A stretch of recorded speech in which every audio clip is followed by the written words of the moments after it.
வணக்கம். இந்திய நேரப்படி காலை 8 மணி நிகழ்வுகள். முதலில் ஜெம் முதன்மை நிகழ்வுகளை காணலாம். ரஷ்ய தாக்குதலில் உயிரிழந்த மாணவன் இந்தியாவின் மகன். பிரதமர் மோடி உருக்கம். மற்ற திட்டங்களை விட வருங்கால வைப்பு நிதிக்கு வட்டி அதிகம். நிர்மலா சீதாராமன் விளக்கம். 6 முதல் 9ஆம் வகுப்பு வரையிலான மாணவர்களுக்கு உடற்கல்வி வகுப்புகள். பள்ளி கல்வித்துறை அனுமதி. பேச்சுவார்த்தை தோல்வி 3ஆம் உலகப் போருக்கு வழிவகுத்துவிடும். உக்ரைன் அதிபர் எச்சரிக்கை. இனி விரிவான நிகழ்வுகளை காணலாம். உக்ரைனின் ரஷ்யாவின் ஏவுகணை தாக்குதலில் உயிரிழந்த கர்நாடக மருத்துவ மாணவர் நவீனின் உடல் தாயகம் கொண்டு வரப்பட்டது. உக்ரைனின் ரஷ்யாவின் ஏவுகணை தாக்குதலில் உயிரிழந்த கர்நாடக மருத்துவ மாணவர் நவீனின் உடல் நேற்று தாயகம் கொண்டு வரப்பட்டது. அவரது உடல் அவருடைய சொந்த ஊரான ஹவேரி மாவட்டம் ராணி பொன்னூர் தாலுகா சலகேரி கிராமத்திற்கு நேற்று கொண்டு செல்லப்பட்டது. அங்கு அவரது வீட்டில் இறுதி சடங்கு நடத்தப்பட்டு அவரது உடல் தாவணகேரியில் உள்ள சாமனூர் சிவசங்கரப்பா மருத்துவ கல்லூரி மருத்துவமனைக்கு ஆராய்ச்சிக்காக தானமாக வழங்கப்பட்டது. முன்னதாக நவீன் இறந்த செய்தி கேட்டதும் பிரதமர் நரேந்திர மோடி நவீனின் தந்தை சேகரப்பாவை தொடர்பு கொண்டு பேசினார். அப்போது பேசிய அவர், நவீன் உங்களுக்கு மட்டும் மகன் அல்ல என்றும் அவர் இந்தியாவின் மகன் என்று உருக்கமாக கூறியுள்ளார். மற்ற திட்டங்களை விட வருங்கால வைப்பு நிதிக்கு அதிக வட்டி தரப்படுவதாக நிர்மலா சீதாராமன் கூறியுள்ளார். நாடாளுமன்ற மாநிலங்களவையில் நிதி ஒதுக்க மசோதா மீது விவாதம் நடைபெற்றது. அதற்கு மத்திய நிதி மந்திரி நிர்மலா சீதாராமன் பதில் அளித்தார். அப்போது பேசிய அவர், தொழிலாளர் வருங்கால வைப்பு நிதிக்கான வட்டி விகிதத்தை 8.1% குறைக்க இபிஎஃப்ஓ அமைப்பு சிபாரிசு செய்துள்ளது. அது இன்னும் மத்திய நிதி அமைச்சகத்தின் ஒப்புதலுக்கு வரவில்லை என தெரிவித்தார். மேலும் வட்டி குறைப்பு தொடர்பாக எதிர்க்கட்சி உறுப்பினர்கள் தெரிவித்த கவலைகளை தான் ஏற்றுக்கொள்வதாக தெரிவித்தார். ஆனால் சுகன்யா சம்ரிதி ஜோனாவுக்கு 7.6%, மூத்த குடிமக்கள் சேமிப்பு திட்டத்திற்கு 7.4%, பொது சேமநல நிதிக்கு 7.1% வட்டியாக வழங்கப்படுகிறது. பாரத ஸ்டேட் வங்கி வைப்பு நிதிக்கு வழங்கும் அதிகபட்ச வட்டியே 6.3% தான் என்றும் இவற்றுடன் ஒப்பிடுகையில் வருங்கால வைப்பு நிதிக்கான குறைக்கப்பட்ட வட்டி அதிகம் என விளக்கம் அளித்தார். மேலும் இபிஎஃப்ஓ அமைப்பில் தொழிலாளர்களின் பிரதிநிதிகளும் இடம்பெற்றுள்ளதை கவனத்தில் கொள்ள வேண்டும் என அவர் கூறினார். 6 முதல் 9 வகுப்பு வரையிலான மாணவர்களுக்கு உடற்கல்வி வகுப்புகள் நடத்த பள்ளி கல்வித்துறை அனுமதி அளித்துள்ளது. கொரோனா தொற்று காரணமாக பள்ளிகள் மூடப்பட்டு இருந்தனர். அதன் பின்னர் நோயின் தாக்கம் குறைந்ததை தொடர்ந்து பள்ளிகளில் நேரடி வகுப்புகள் தொடங்க அனுமதி வழங்கப்பட்டது. அனைத்து மாணவர்களுக்கும் வகுப்புகள் தொடங்கப்பட்டாலும் அவர்களுக்கான உடற்கல்வி வகுப்புகள், இறைவணக்க கூட்ட நிகழ்வுகள் மட்டும் நடத்த அனுமதி வழங்கப்படாமல் இருந்தது. இந்த நிலையில் தற்போது சில வகுப்புகள் மாணவர்களுக்கு மட்டும் உடற்கல்வி வகுப்புகள் நடத்த அனுமதித்து கல்வித்துறை உத்தரவிட்டிருக்கிறது. அதன் அடிப்படையில் 6, 7, 8 மற்றும் 9 வகுப்பு மாணவர்களுக்கு உடற்கல்வி பாடத்திட்டத்தின்படி விளையாட்டு மைதானத்தில் உடற்பயிற்சி வகுப்புகளுக்கு அனுமதி வழங்கப்படுகிறது. அதன்படி அனைத்து பள்ளி தலைமை ஆசிரியர்களும் உடற்பயிற்சி வகுப்புகளை நடத்தலாம் என தெரிவிக்கப்பட்டுள்ளது. பேச்சுவார்த்தை தோல்வி 3ஆம் உலகப் போருக்கு வழிவகுத்துவிடும் என்று உக்ரைன் அதிபர் ஜெலன்ஸ்கி எச்சரிக்கை விடுத்துள்ளார். உக்ரைன் மீதான ரஷ்யாவின் போர் 3 வாரங்களை கடந்து நீண்டு கொண்டிருக்கும் அதே வேளையில் போரை நிறுத்துவதற்கான பேச்சுவார்த்தைகளும் தொடர்கின்றன. ஆனால் இதுவரை நடந்த பல கட்ட பேச்சுவார்த்தைகளில் குறிப்பிட்டு சொல்லும் அளவுக்கு எந்த முன்னேற்றமும் ஏற்படவில்லை என கூறப்படுகிறது. இந்த நிலையில் பேச்சுவார்த்தை தோல்வி 3ஆம் உலகப் போரை ஏற்படுத்தும் என உக்ரைன் அதிபர் ஜெலன்ஸ்கி எச்சரித்துள்ளார். இது குறித்து அவர் கூறுகையில், ரஷ்ய அதிபர் புதினுடன் நேரடியாக பேச தயாராக இருப்பதாகவும் மோதலை முடிவுக்கு கொண்டு வர பேச்சுவார்த்தைகள் தான் ஒரே வழி என்று நம்பிக்கை தெரிவித்தார். தொடர்ந்து பேசிய அவர், நோட்டா உறுப்பினர்கள் தங்களை கூட்டணியில் பார்க்க தயாராக இருந்தால் அதனை உடனடியாக செய்யுங்கள் என்று கூறினார். காரைக்காலில் அமைந்துள்ள ஸ்ரீ கைலாசநாத சுவாமி ஆலய பங்குனி உத்திர விழா வெகு விமர்சையாக நடைபெற்றது. காரைக்காலில் அமைந்துள்ள பிரசித்தி பெற்ற அருள்மிகு ஸ்ரீ கைலாசநாத சுவாமி ஆலயத்தின் பங்குனி உத்திர பிரம்மோற்சவ பெருவிழா கடந்த 9ஆம் தேதி கொடியேற்றத்துடன் துவங்கியது. இந்த விழாவில் முக்கிய நிகழ்ச்சிகளில் ஒன்றான ஸ்ரீ சந்திரசேகரர் ஸ்ரீ அம்பாளுடன் வண்ண மின் விளக்குகளால் அலங்கரிக்கப்பட்ட தெப்பத்தில் எழுந்தருளி பக்தர்களுக்கு அருள்பாலிக்கும் நிகழ்ச்சி மிக விமர்சையாக நடைபெற்றது. தெப்போற்சவத்தை முன்னிட்டு வேத பாரண்யம், வாய்ப்பாட்டு மற்றும் சிறப்பு நாதஸ்வர கச்சேரிகளுடன் வான வேடிக்கைகளும் ஏற்பாடு செய்யப்பட்டிருந்தது. தெப்போற்சவ நிகழ்ச்சியில் ஆலய அறங்காவலர் குழு நிர்வாகிகள் உள்ளிட்ட ஏராளமான பக்தர்கள் கலந்து கொண்டு சுவாமி தரிசனம் செய்தனர்.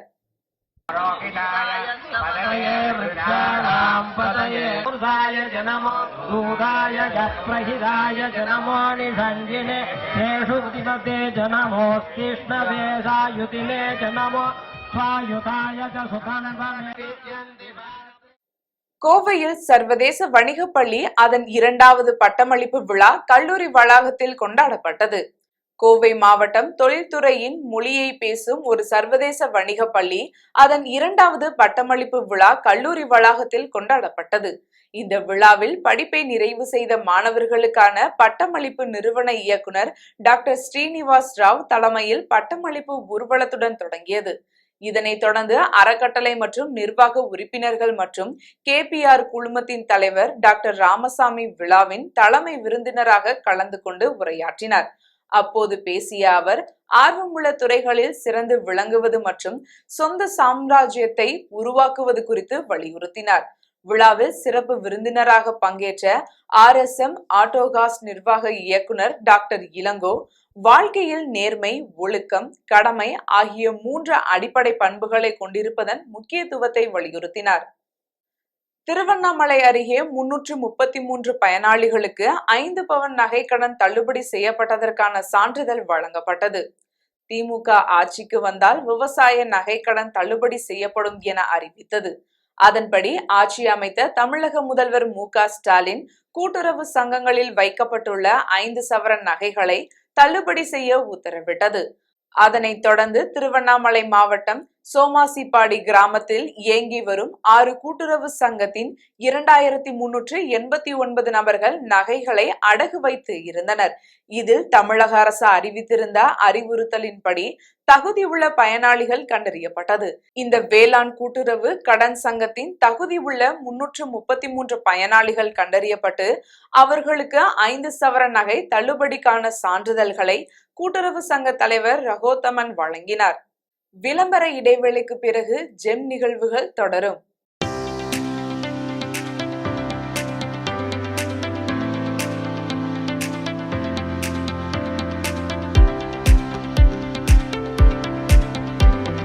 அக்ஷயா கேட்டரிங் சர்வீஸ் உயர்தரமான முறையில் சமையல் செய்து மக்களின் நன்மதிப்பையும் பெயர் ஆதரவையும் பெற்று வரும் அக்ஷயா கேட்டரிங் சர்வீஸ் திருமணம், சீமந்தம், கிரகப்பிரவேசம், மஞ்சள் நீராட்டு விழா, பிறந்தநாள் விழா, காதணி விழா போன்ற உங்கள் இல்லத்தில் நடைபெறும் அனைத்து சுப நிகழ்ச்சிகளுக்கும் சுவையான முறையில் டிஃபன் மற்றும் சாப்பாடு வகைகள் நியாயமான விலையில் உங்கள் உறவினர்கள் மற்றும் நண்பர்கள் பாராட்டும் வகையில் தயார் செய்து உங்கள் இல்லத்திற்கு வந்து சர்வீஸ் செய்து தருகிறோம். உங்கள் ஆதரவை நாடும் அக்ஷயா கேட்டரிங் சர்வீஸ்.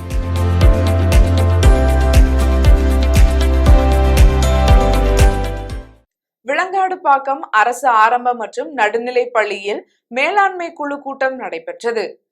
திருவள்ளூர் மாவட்டம் புழல் ஒன்றியம் விளாங்காடுபாக்கம் ஊராட்சியில் உள்ள அரசு ஆரம்ப மற்றும் நடுநிலைப் பள்ளியில் பள்ளி மேலாண்மை குழு கூட்டம் நடைபெற்றது. இந்த கூட்டத்திற்கு விளாங்காடுபாக்கம் ஊராட்சி மன்ற தலைவர் பாரதி சரவணன் மற்றும் வழக்கறிஞர் சரவணன் ஆகியோர் தலைமை தாங்கி பள்ளி மேலாண்மை குழு கூட்டத்தை துவங்கி வைத்தனர். இதனைத் தொடர்ந்து நடுநிலை பள்ளியின் தலைமை ஆசிரியர் பிரபாகரன், தர்காஸ் ஆரம்ப பள்ளியின் தலைமை ஆசிரியர் தமிழ்செல்வி, கண்ணம்பாளையம் ஆரம்ப பள்ளியின் தலைமை ஆசிரியர் ராஜகுமாரி, ஊராட்சி மன்ற தலைவர் பாரதி சரவணன், வழக்கறிஞர் சரவணன், துணைத் தலைவர் கலாவதி நந்தகுமார் ஆகியோர் பெற்றோர்களுடன் இணைந்து பள்ளியின் வளர்ச்சி, மாணவர்களின் அறிவு சார்ந்த வளர்ச்சிகள் குறித்து ஆலோசிக்கப்பட்டது. இதில் பள்ளி ஆசிரியர்கள், பெற்றோர்கள், ஊராட்சி மன்ற வார்டு உறுப்பினர்கள் உள்பட பலரும் கலந்து கொண்டனர். குன்றத்தூரில் பெண்ணை குத்தி கொலை செய்த கள்ளக்காதலனை காவல்துறையினர் கைது செய்து தீவிர விசாரணை மேற்கொண்டு வருகின்றனர். காஞ்சிபுரம் மாவட்டம் குன்றத்தூர் பகுதியில் காவல்துறையினர் இரவு ரோந்து பணியில் ஈடுபட்டிருந்த போது இரத்த கரையுடன் நின்ற நபரை பிடித்து விசாரணை மேற்கொண்டனர். தனது பெயர் ராஜா எனவும் தனது கள்ளக்காதலியை கொலை செய்துவிட்டு வந்ததாக தெரிவித்தார். இதனால் அதிர்ச்சி அடைந்த காவல்துறையினர் அவரை கைது செய்து சம்பவ இடத்திற்கு அழைத்து சென்றனர். அப்போது கண்ணம்மாள் என்பவர் கத்தியால் குத்தி கொலை செய்யப்பட்டு இரத்த வெள்ளத்தில் இறந்து கிடந்தார். இதையடுத்து உடலை மீட்டு பிரேத பரிசோதனைக்காக குரோம்பேட்டை அரசு மருத்துவமனைக்கு அனுப்பி வைத்தனர். இதனைத் தொடர்ந்து விசாரணையில் கொலை செய்யப்பட்ட கண்ணம்மாள் குன்றத்தூர் அடுத்த ஜெகநாதபுரம் சோளிங்கர் நகர் பகுதியை சேர்ந்தவர் என்பது தெரிய வந்தது. இந்த நிலையில் இவருக்கும் கொலையாளி ராஜாவிற்கும் கடந்த சில வருடங்களாக கள்ள தொடர்பு இருந்து வந்தது தெரிய வந்தது. கொலைக்கான காரணம் குறித்து பல்வேறு கோணங்களில் காவல்துறையினர் கைது செய்யப்பட்ட ராஜாவிடம் தீவிர விசாரணை மேற்கொண்டு வருகின்றனர். கள்ளக்குறிச்சியில் மக்கள் குறை தீர்க்கும் முகாம் மற்றும் மாற்றுத்திறனாளிகளுக்கு மோட்டார் சக்கர வாகனங்கள் வழங்கும் நிகழ்ச்சி நடைபெற்றது. கள்ளக்குறிச்சி மாவட்ட ஆட்சியர் அலுவலகத்தில் மாவட்ட ஆட்சியர் ஸ்ரீதர் தலைமையில் மக்கள் குறைதீர்க்கும் முகாம் நடைபெற்றது. இதில் 9,42,000 மதிப்பீட்டில் 12 மாற்றுத்திறனாளிகளுக்கு 3 சக்கர மோட்டார் வாகனம் வழங்கப்பட்டது. இதைத் தொடர்ந்து கொரோனா காலத்தில் பெற்றோரை இழந்த குழந்தைகளுக்கு 18 வயது வரை அரசு வழங்கப்படும் மாதாந்திர ஊக்குத்தொகை 3000 காசோலையை வழங்கி தொடங்கி வைத்தார். இதையடுத்து பொதுமக்களிடம் மனுக்களை பெற்று தீர்வு உடனடியாக செய்ய அறிவுறுத்தப்பட்டது. இந்த நிகழ்ச்சியில் மாவட்ட வருவாய் அலுவலர் விஜய் பாபு, திட்ட இயக்குனர் மணி, மாற்றுத்திறனாளி நலத்துறை அலுவலர் சுப்பிரமணி, பிற்படுத்தப்பட்ட நலத்துறை மற்றும் சிறுபான்மை பிரிவு அலுவலர் சையத் அப்துல் பாரி உள்ளிட்ட பலர் கலந்து கொண்டனர். காளையார்கோவில் அடுத்த கொல்லங்குடி ஸ்ரீ வெட்டுடையார் காளியம்மன் தேரோட்ட திருவிழா வெகு விமர்சையாக நடைபெற்றது. சிவகங்கை மாவட்டம் காளையார்கோவில் அருகே கொல்லங்குடியில் பிரசித்தி பெற்ற அருள்மிகு ஸ்ரீ வெட்டுடையார் காளியம்மன் கோவிலில் பங்குனி உத்திர தேர் திருவிழா வெகு விமர்சையாக நடைபெற்றது. முன்னதாக அலங்கரிக்கப்பட்ட தேரில் ஸ்ரீ வெட்டுடையார் காளியம்மன் சர்வ அலங்காரத்தில் எழுந்தருளி பக்தர்களுக்கு காட்சியளித்தார். இதனைத் தொடர்ந்து ஓம் சக்தி பராசக்தி என்று கோஷம் எழுப்பி தேரை பக்தர்கள் வடம் பிடித்து இழுத்து சென்றனர். இதையடுத்து தேரிலிருந்த அம்மனுக்கு பூஜிக்கப்பட்ட வாழைப்பழங்கள், பூக்கள் பக்தர்களுக்கு தேரில் இருந்து தூக்கி வீசும் நிகழ்ச்சி நடைபெற்றது. ஏராளமான பக்தர்கள் போட்டி போட்டு பழங்கள் மற்றும் பூக்களை பிடித்தனர். தேரின் பின்னால் பெண் பக்தர்கள் அங்க பிரதட்சணம் செய்து தங்களது நேர்த்தி கடனை செலுத்தினர். இந்த தேரோட்ட விழாவில் பல்வேறு மாவட்டங்களை சேர்ந்த பக்தர்கள் கலந்து கொண்டு சுவாமி தரிசனம் செய்தனர். மாவட்ட காவல் கண்காணிப்பாளர் உத்தரவின் பேரில் 100க்கும் மேற்பட்ட காவல்துறையினர் பாதுகாப்பு பணியில் ஈடுபட்டனர்.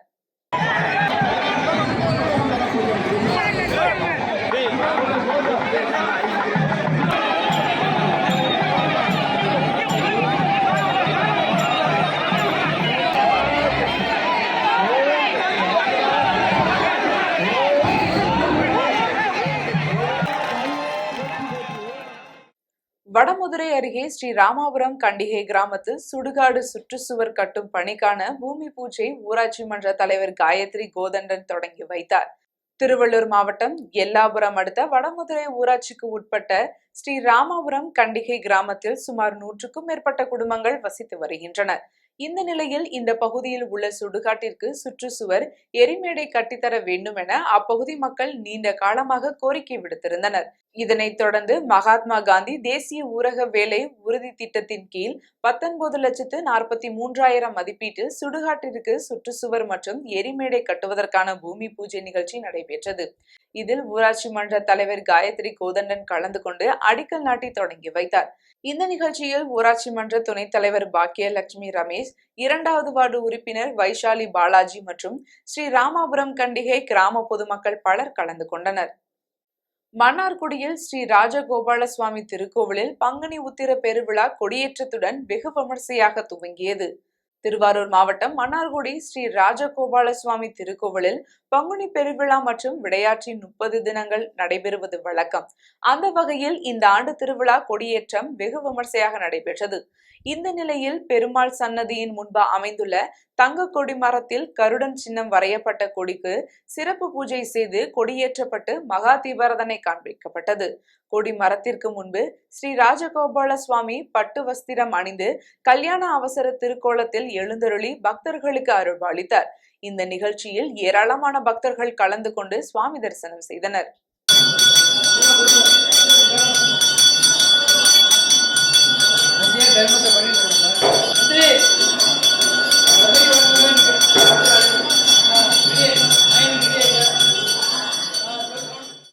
மாவட்ட ஆட்சியர் அலுவலகத்தில் கள்ளச்சாராயம் மற்றும் அதன் தீமைகள் குறித்து விழிப்புணர்வு நிகழ்ச்சிகள் நடைபெற்றது.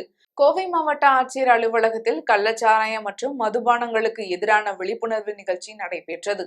இதனை மாவட்ட ஆட்சியர் தொடங்கி வைத்தார். கங்கை கருங்குயில் சார்பாக கரகாட்டம், நாடகம் ஆகியவை மூலம் கள்ளச்சாராயம் மற்றும் மதுபானத்தின் தீமைகள் குறித்து மக்களுக்கு விழிப்புணர்வு ஏற்படுத்தப்பட்டது. இதேபோல் கதிரவன் கலைக்குழுவினர் யமதர்மன் மற்றும் சித்திரகுப்தன் வேடமணிந்து விழிப்புணர்வு நாடகம் நடத்தினர். மேலும் கள்ளச்சாராயம் மற்றும் மதுபானங்களால் ஏற்படும் நோய் எதிர்ப்பு சக்தி குறைவு, மாரடைப்பு, நரம்பு தளர்ச்சி, மலட்டுத்தன்மை, குடும்ப தகராறு மற்றும் சமூகத்தில் ஏற்படும் அவப்பெயர் போன்றவை குறித்து மக்களுக்கு விழிப்புணர்வை ஏற்படுத்தும் வகையில் பதாகைகள் வைக்கப்பட்டிருந்தன. மாவட்ட ஆட்சியர் அலுவலகத்திற்கு வந்த பொதுமக்கள் கலை நிகழ்ச்சிகளை கண்டு களித்தனர்.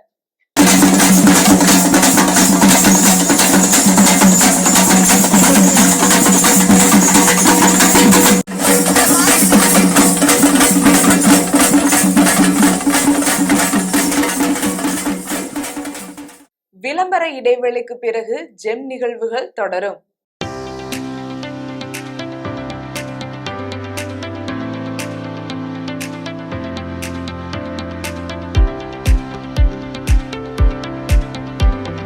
அக்ஷயா கேட்டரிங் சர்வீஸ் உயர்தரமான முறையில் சமையல் செய்து மக்களின் நன்மதிப்பையும் பெயர் ஆதரவையும் பெற்று வரும் அக்ஷயா கேட்டரிங் சர்வீஸ். திருமணம், சீமந்தம், கிரகப்பிரவேசம், மஞ்சள் நீராட்டு விழா, பிறந்தநாள் விழா, காதணி விழா போன்ற உங்கள் இல்லத்தில் நடைபெறும் அனைத்து சுப நிகழ்ச்சிகளுக்கும் சுவையான முறையில் டிஃபன் மற்றும் சாப்பாடு வகைகள் நியாயமான விலையில் உங்கள் உறவினர்கள் மற்றும் நண்பர்கள் பாராட்டும் வகையில் தயார் செய்து உங்கள் இல்லத்திற்கு வந்து சர்வீஸ் செய்து தருகிறோம். உங்கள் ஆதரவை நாடும் அக்ஷயா கேட்டரிங் சர்வீஸ்.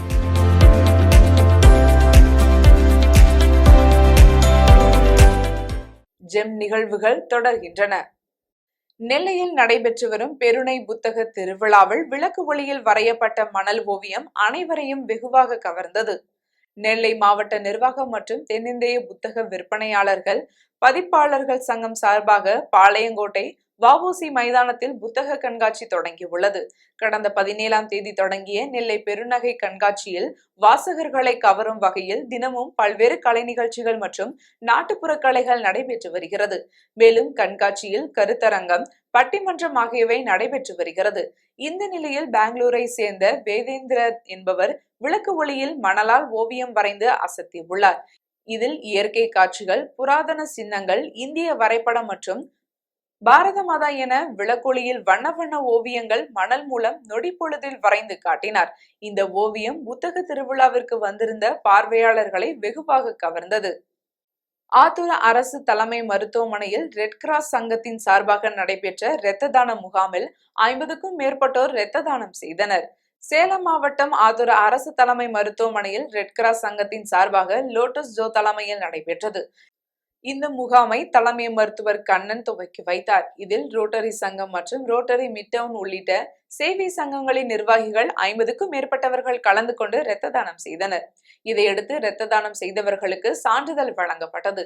இந்த முகாமில் ஹிஜாப் உசேன், ஹரி சம்பத், செல்வம், பாபு மற்றும் சுரேஷ்குமார் உள்ளிட்ட பல்வேறு சேவை சங்கங்களின் நிர்வாகிகள் கலந்து கொண்டனர். கடையநல்லூர் அரசு மகளிர் மேல்நிலை பள்ளி வளாகத்தில் பள்ளி மேலாண்மை குழு சார்பாக பெற்றோர்களுக்கு விழிப்புணர்வு கூட்டம் நடைபெற்றது. தென்காசி மாவட்டம் கடையநல்லூர் அரசு மகளிர் மேல்நிலை பள்ளியில் பள்ளி மேலாண்மை குழு விழிப்புணர்வு கூட்டம் நடைபெற்றது. பள்ளியின் தலைமை ஆசிரியர் தலைமையில் நடைபெற்ற கூட்டத்தில் மேலாண்மை குழுவின் முக்கியத்துவம், பெற்றோர்களின் கடமை மற்றும் மேலாண்மை குழு மறுகட்டமைப்பு குறித்த விழிப்புணர்வு ஏற்படுத்தும் வகையில் ஆலோசனைகளை வழங்கினார். தொடர்ந்து பேசிய அவர், பள்ளி மேலாண்மை குழு 2ஆம் ஆண்டிற்கு ஒருமுறை மாற்றி அமைக்கப்படும் என்றும் தெரிவித்தார். மேலும் இக்குழு உறுப்பினர்கள் பள்ளியின் தேவைகளை அறிந்து திட்டமிட்டு சமுதாயத்தின் பங்களிப்போடு அவற்றை நிறைவேற்றி குழந்தைகளுக்கு தரமான கல்வி அளிப்பதை உறுதி செய்ய வேண்டும் எனவும் தலைமை ஆசிரியர் கேட்டுக்கொண்டார். இக்கூட்டத்தில் ஆசிரியர் சங்க தலைவி ரங்கநாயகி, முன்னாள் நகர்மன்ற தலைவரும் சமூக ஆர்வலருமான சஞ்சீவி, ஆசிரியர்கள் மற்றும் பெற்றோர்கள் கலந்து கொண்டனர். மீண்டும் ஜெம் முதன்மை நிகழ்வுகள். ரஷ்ய தாக்குதலில் உயிரிழந்த மாணவன் இந்தியாவின் மகன். பிரதமர் மோடி உருக்கம். மற்ற திட்டங்களை விட வருங்கால வைப்பு நிதிக்கு வட்டி அதிகம். நிர்மலா சீதாராமன் விளக்கம்.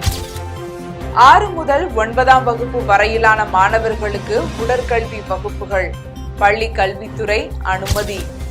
பேச்சுவார்த்தை தோல்வி 3ஆம் உலகப் போருக்கு வழிவகுத்துவிடும். உக்ரைன் அதிபர் எச்சரிக்கை. இத்துடன் ஜெம் நிகழ்வுகள் நிறைவடைகின்றன. மீண்டும் நிகழ்வுகளை காண இணைந்திருங்கள் ஜெம் தொலைக்காட்சியுடன். நன்றி, வணக்கம்.